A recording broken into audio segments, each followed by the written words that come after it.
Notes तो सही है, नोट्स की जरूरत नहीं।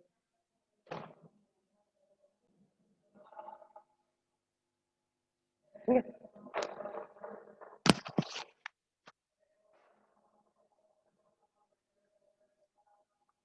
आगे देखो। सीएम फ्रेम की यह विशेषता होती है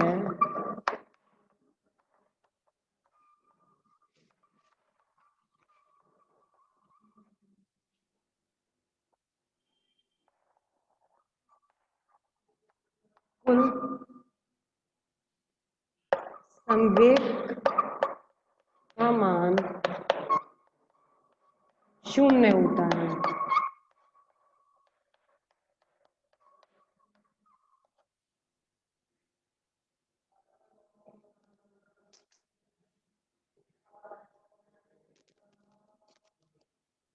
स्क्रीनशॉट लो, पहले स्क्रीनशॉट लीजिए। अगर ये शून्य होता है यहीं पर लिख देती हूँ नीचे, P1 dash plus P2 dash कितना होगा 0।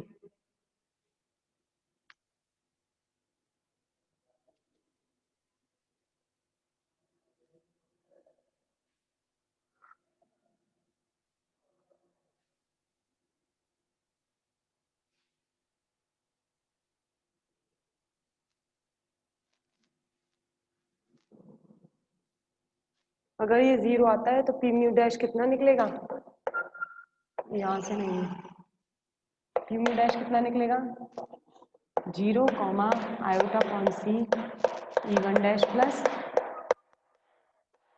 E2 dash. ये P म्यू जो निकला वो तो निकला हमारा प्रयोगशाला निर्देश तंत्र में, और P म्यू डैश निकला है वो निकला है हमारा CM निर्देश तंत्र में।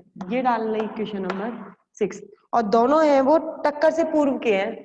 ये भी टक्कर से पूर्व संवेग है प्रयोगशाला निर्देश तंत्र में, ये भी टक्कर से पूर्व संवेग है सीएम निर्देश तंत्र के अंदर। अगर ये दोनों टक्कर से पूर्व निर्देश तंत्र है तो दोनों के मान क्या होंगे, बराबर होने चाहिए, भले वो सीएम तंत्र में हो भले वो प्रयोगशाला निर्देश तंत्र में हो। अतः टक्कर से पूर्व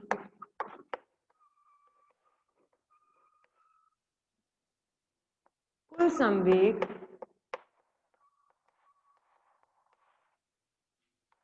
प्रयोगशाला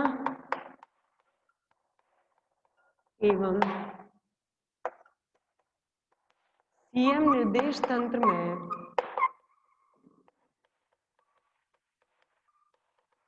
बराबर होना चाहिए।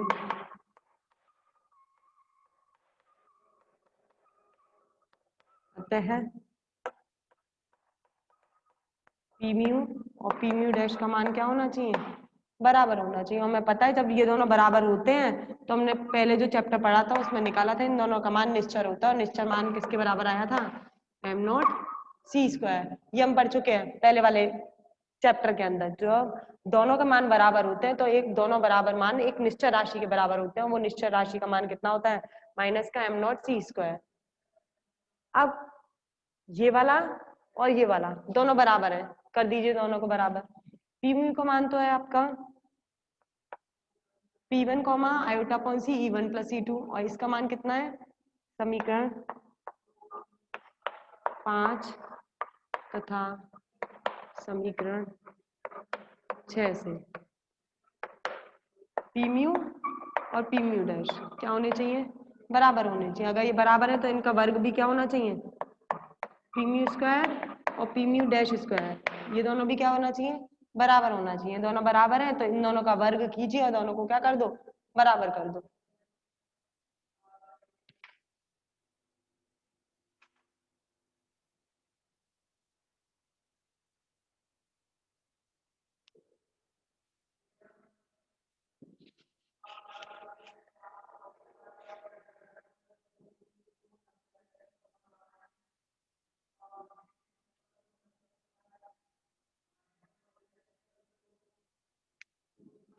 P mu square P mu dash, P mu क्या है इसका स्क्वायर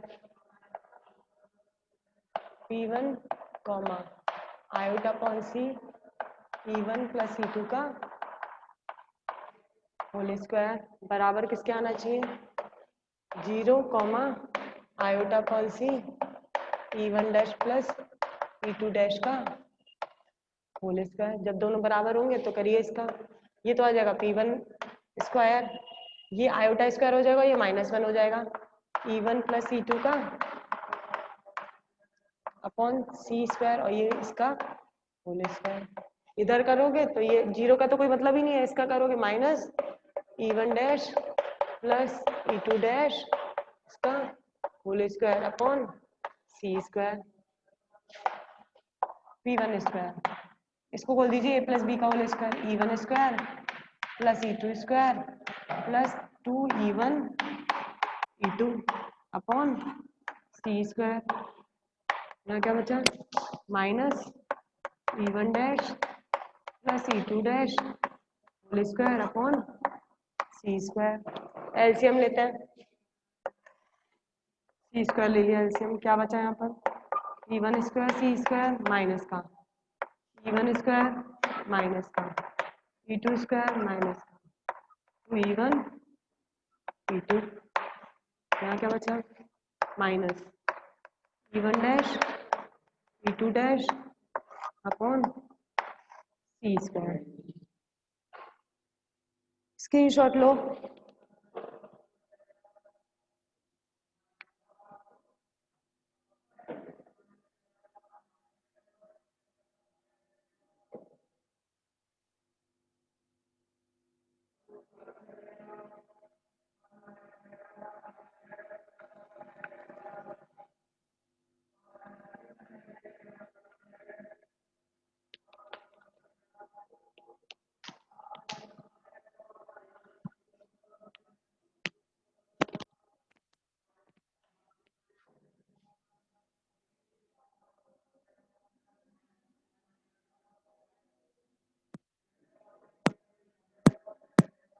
ये माइनस का है, इनमें से माइनस कॉमन ले रही हूँ और ये माइनस से माइनस कट जाएगा, C स्क्वायर से तो C स्क्वायर कट ही गया, यहाँ से माइनस कॉमन लेते हैं, माइनस कॉमन ले लिया, क्या बचेगा, ये माइनस का P1 square C square plus का प्लस का प्लस का 2E1 E2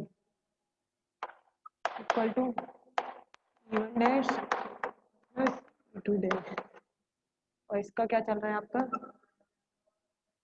होल स्क्वायर, और ये माइनस था, माइनस से माइनस कैंसिल, कितना बचा E1 square E2 square 2E1 E2 minus का E1 square C square E1 dash plus E2 dash का होल स्क्वायर। और हमें पता है आइंस्टीन की ऊर्जा क्या होती है, mc स्क्वायर, ऊर्जा कितनी होती है mc स्क्वायर, तो m1 C स्क्वायर का whole square plus m2 C square का 2E1 E2 minus P1 square C square E1 dash plus E2 dash का होल स्क्वायर।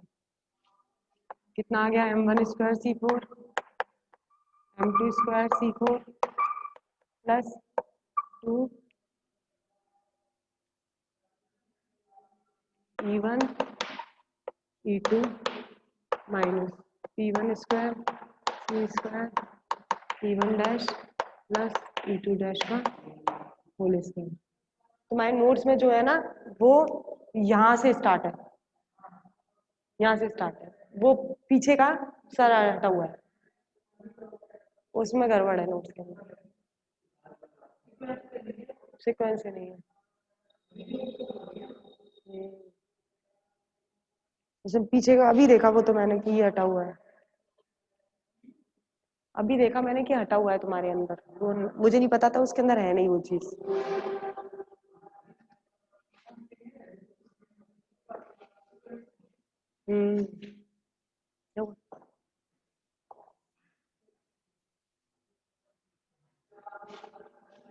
हाँ ये m1 square C4 m2 square C4 plus 2E1 E2 की value क्या थी हमारी m2 C square, E2 की value रख रही हूँ E1 की नहीं रख रही, m2 C square minus P1 square C square E1 dash plus E2 dash का होल स्क्वायर।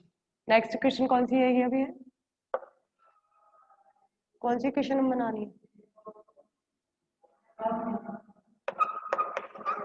समीकरण नंबर 7।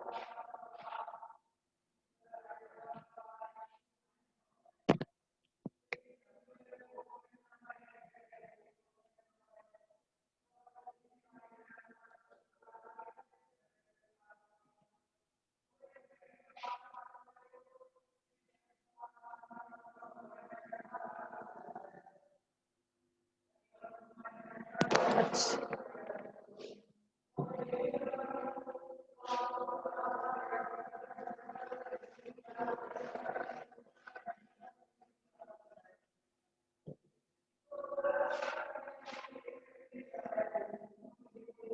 E1 स्क्वायर और E2 स्क्वायर, E2 स्क्वायर की वैल्यू तो M2 स्क्वायर C4 थी।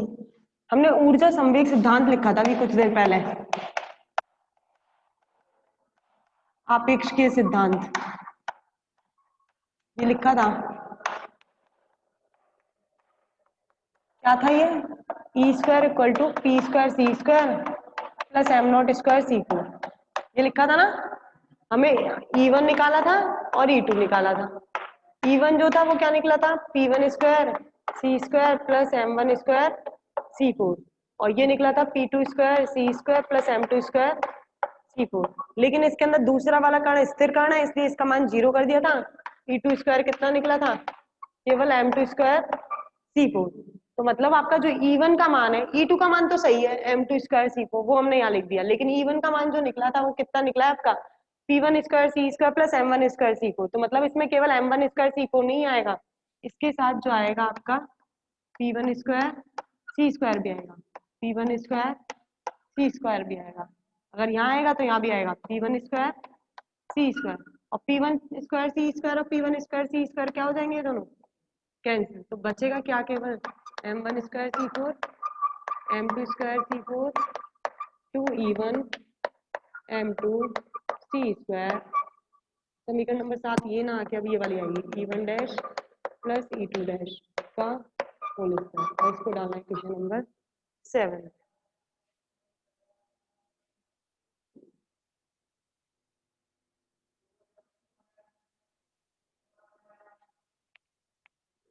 E1 dash plus E2 dash क्या है? कुल ऊर्जा है टक्कर से पूर्व। E1 dash plus E2 dash टक्कर से पूर्व कणों की कुल ऊर्जा है। अगर ये कुल ऊर्जा है तो इसको किसके बराबर मान सकते हैं हम? E dash E1 dash plus E2 dash. इसको मान लिया E डैश के बराबर, तो E डैश बराबर E1 dash plus E2 dash whole square. तो इसका स्क्वायर किसके बराबर है? M1 square C4 M2 square C4 plus 2E1 M2 C square. तो इसका मतलब कुल ऊर्जा टक्कर से पूर्व जो है वो कितनी है? Under root M1 square C4 M2 square C4 plus 2E1 M2 C square. ये आपकी टक्कर से पूर्व कणों की कुल ऊर्जा निकलाई, और ये आ गई समीकरण नंबर 8। यहाँ से स्टार्ट है तुम्हारे नोट्स में ये समीकरण थे।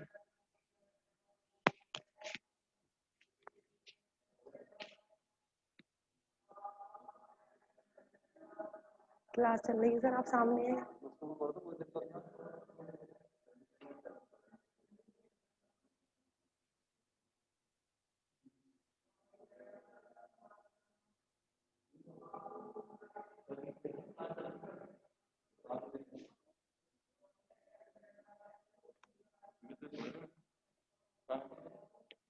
हो गया नोट?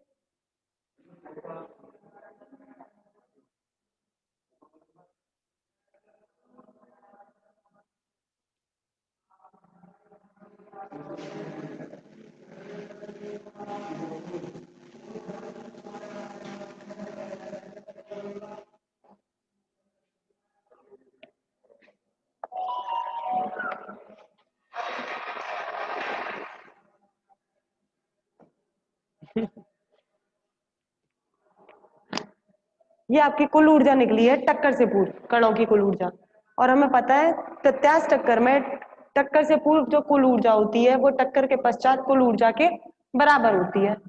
अतः टक्कर से पूर्व तो कुल ऊर्जा आपकी E1 dash plus E2 dash है, जो किसके बराबर है, E डैश के। और टक्कर के पश्चात कुल ऊर्जा मानी हमने E3 dash plus E4 dash, और दोनों क्या रहेंगी, कुल ऊर्जा बराबर रहती है। इसको डाल दीजिए क्वेश्चन नंबर 9, लिख देना टक्कर से पूर्व तथा टक्कर के पश्चात कुल ऊर्जा संरक्षित रहती है। अतः E1 dash plus E2 dash बराबर E dash E3 dash plus E4 dash, ये आ गई।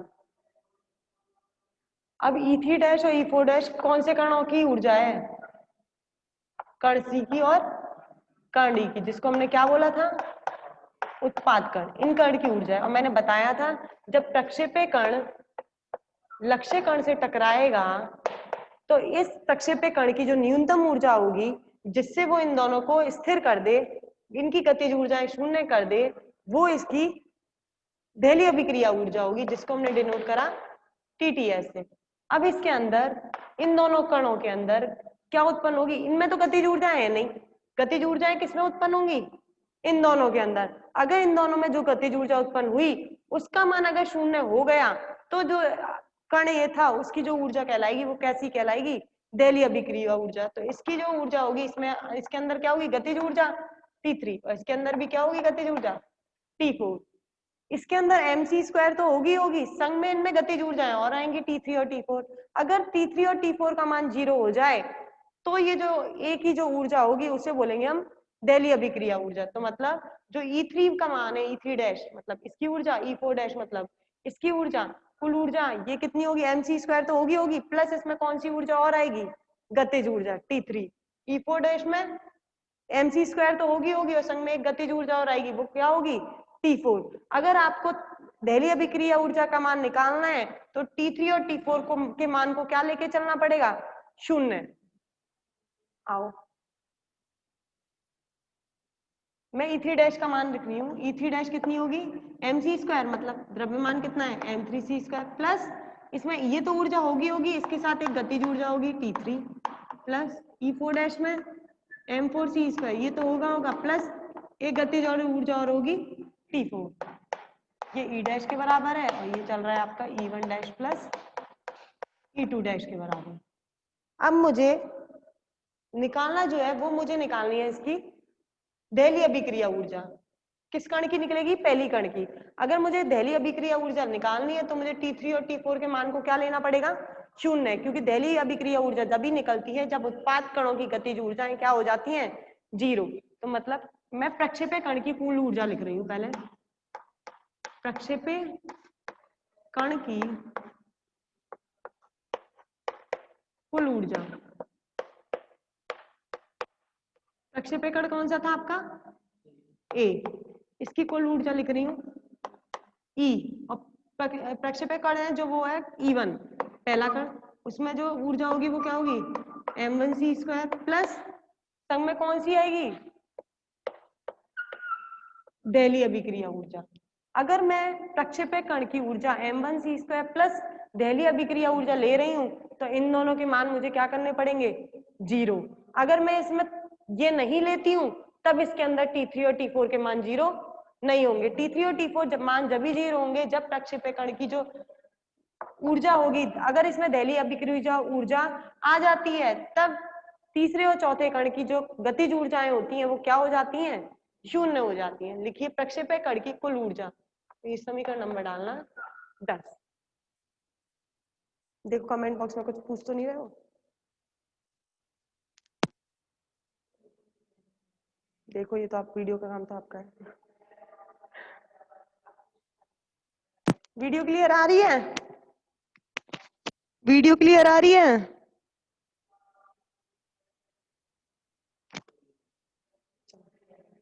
हाँ बोलते बच्चे बोलते भी तो नहीं है, हाँ इस क्लास के तो अभी बोलते, बाकी तो मुंह बंद करके ही बैठे रहते हैं।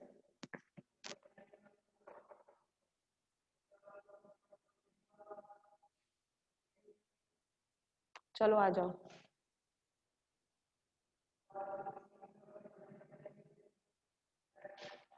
हमें ये पता है E1 dash plus E2 dash किसके बराबर है, E3 dash plus E4 dash. E1 dash plus E2 dash कुल मान कितना है E डैश, और इसका मान कितना है आपका ये रहा। मैं समीकरण 8 का मान समीकरण 9 में रख रही हूँ, और ये वाला मान इसको ऐसा करो 10 डालो और इसको डालो 11। मैं समीकरण 8 तथा 10 का मान समीकरण 9 में रख रही हूँ।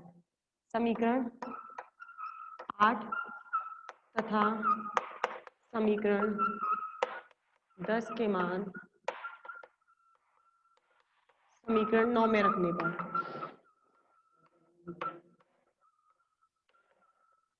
रखिए E1 dash plus E2 dash बराबर कितना है E डैश, तो E डैश का मान कितना है ये रहा, रखो under root M1 square C4 M2 square C4 plus 2E1 M2 C square बराबर E3 dash plus E4 dash, E3 dash का मान कितना है ये रहा M3 C square plus T3 plus M4 C square plus T4। अगर मैं यहाँ पर E1 का मान ये रख दूं तो T3 और T4 के मान क्या रखने पड़ेंगे मुझे, 0।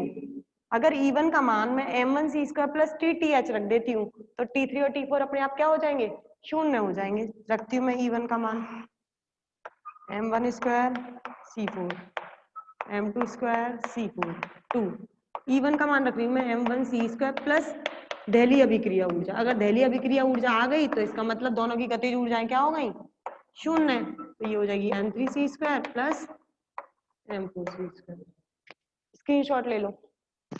चलो बाकी कल करेंगे, अभी आर्टिकल कंप्लीट नहीं है, इसके आगे कल करते हैं।